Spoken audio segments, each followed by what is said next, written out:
Halo bos, selamat petang, selamat petang. Saya Mr. Pang. Hari ini saya nak review ini kereta lah. Sebab ini kereta tengok semua elok lah. Okey, siap. Siap modified bumper, body kit, 44 sport rim. Sober pun sudah modified. Modified, cornering banyak baik. Cornering banyak baik tahun 2011. Proton Persona 1.6 auto auto. Harga jual 8,800. Okey, cak masih okey lagi. Okey. Dia pakai gap punya lah, gap punya adjust apa tinggi rendah dengan half soft lah. Okey. Lepas tu dalam Android player, aircon sejuk, engine gearbox tak ada masalah. Tayar tahun 2024 sama customer yang trade in punya.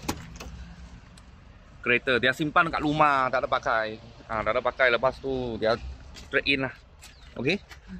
Dalam Android player sudah ada punya. Sudah siap pasang punya. Okey. Belakang macam ni. Beli terus pakai. Cap masih okey. Cap masih okey. Tahun 2011. Proton Persona, Proton Persona. Harga jual 8,800. Cash. Cash saja. Kalau bos-bos kawan-kawan siapa tengah cari Persona, terus beli, terus boleh pakai. Kita sini ada sebiji. Kita punya kedai lah. Kalau ada apa murah-murah kereta, saya akan video lagi. Thank you bos, thank you.